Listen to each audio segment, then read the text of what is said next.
It all begins with sketching. Before you jump into any details, you need a blueprint. To do this, you must start by drawing a small thumbnail sketch. Basically, a mini draft that lets you point out your composition, poses, and layout without wasting time. In my own work, I always draw a smaller version of my idea first and map out the foundation. Once I'm happy with how everything looks on a small scale, I enlarge the draft to fit the full canvas and refine the lines to create my final sketch. Once your sketch gives you a solid foundation, you're ready to move on from lines to colors.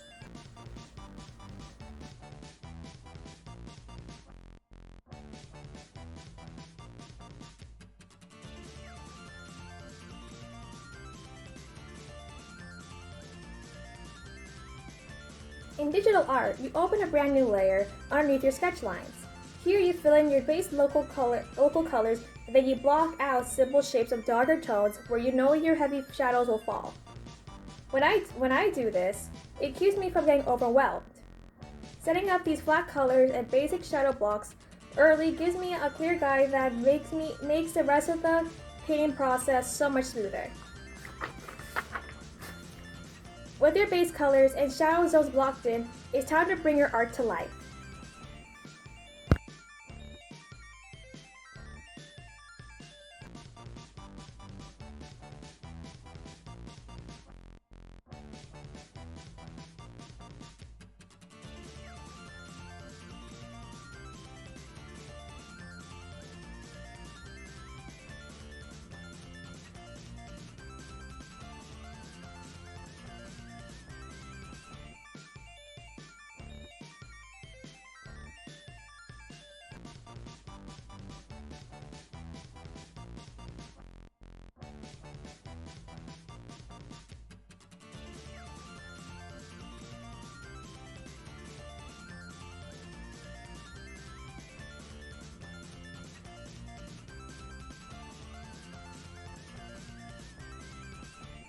The third step is shading, which is where your piece slowly gets depth and dimension.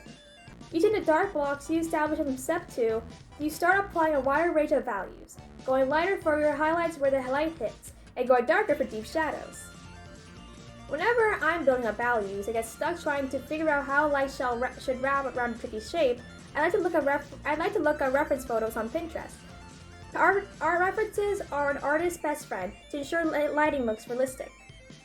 After your shading gives the artwork real form and presence, you enter the final stage.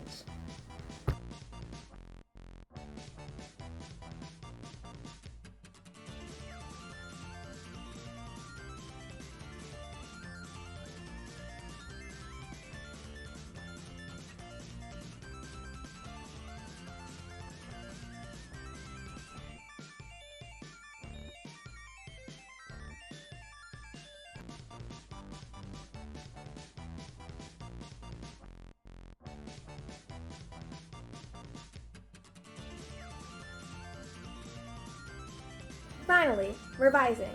Once the main shading is complete, it's easy to think you're done, but this is the crucial moment to step back and inspect your work. Look for proportion mistakes, color balances, or unpolished edges. I always force myself to take a quick break and come back with fresh eyes. I hunt for any tiny errors I overlooked during the process, fix them up, and then the piece is officially complete, ready to be posted on social media or shared with friends. To wrap things up, creating digital art is definitely a patient structured process, but learning how to bring a vision out of your head and onto a canvas is unbelievably rewarding. Today, you learned how to navigate that process through sketching, color blocking, shading, and revising. You now have the roadmap to begin your creative journey. Whether you aspire to become a serious digital artist or you're just looking for a fun, hands-on hobby to help you decompress after a long day at work or school, picking up a pen is the first step. Thank you!